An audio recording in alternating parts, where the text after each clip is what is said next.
So in today's video, I'll show you how you can use Railway for deployment of your complete Node application. I'll show you from starting to ending all the steps. So you just need to follow my steps, whatever I'm showing, and your app will be deployed in minutes. Okay, so let's start the video without wasting any time. So let me show you that this is my app which I built. It is just for the demonstration process. It is not that you will also have this kind of app. Your app may be for some different purpose, but this is what I have created to show you. Here you can see the three endpoints I have created, and out of these three endpoints, one is sending us this response, that is welcome to the demo API and success is true.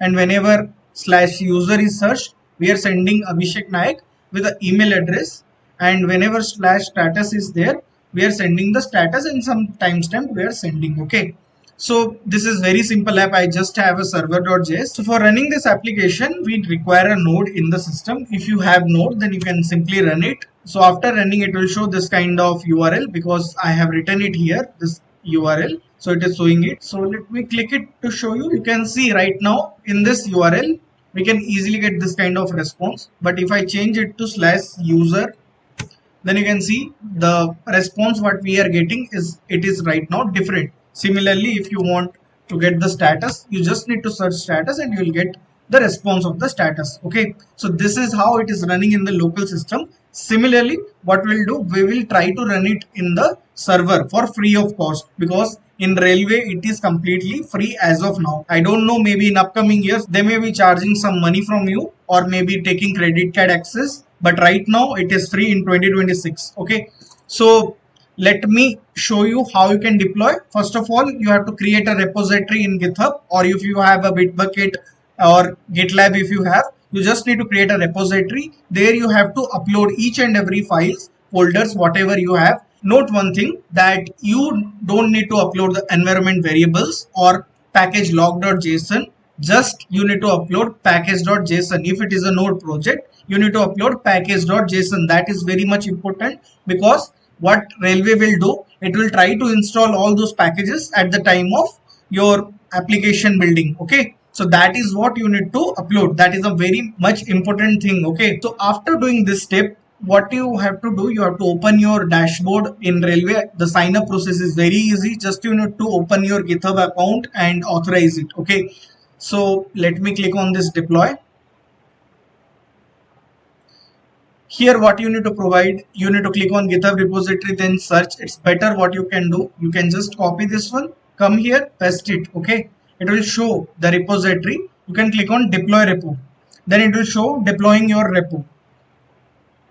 So it will generate some random names. These names you can change it. Right now it is building. If you click on it, it will show the logs. So you have to click on this view logs. Okay, then it will show you all the logs, whatever it is generating. Okay, and if you have some environment variables, that also you need to update.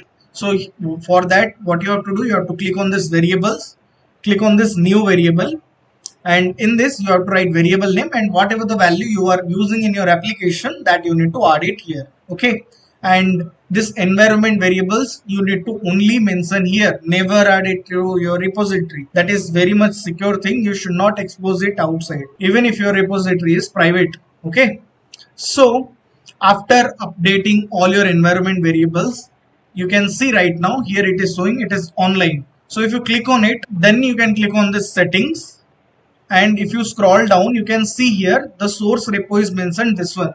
Why it is mentioned? Because whenever you are updating anything, means if in future you are updating some code in this repository, what will happen, it will try to fetch that and update your application. Okay, so that's the reason it is written here. So you can also click for check for updates whenever you are updating any of the code, but it will do it automatically. Okay, so here you can see I'm going to this networking section. In this networking section, you need a endpoint to get the response, right? So what you have to do, you have to just click on this generate, and it will generate this kind of URL. If you want to customize, it's very easy. Just click on this edit. You can write any name here. Okay, let me first show you with this URL what it is provided.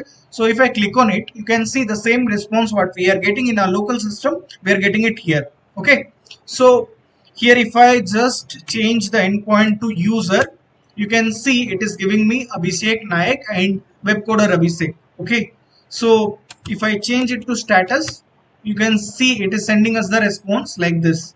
Similarly, if your application is just a node application containing multiple number of routes, you can also deploy it and try it by this all the steps whatever I have shown. And some different things also I need to mention. You can also check the metrics here.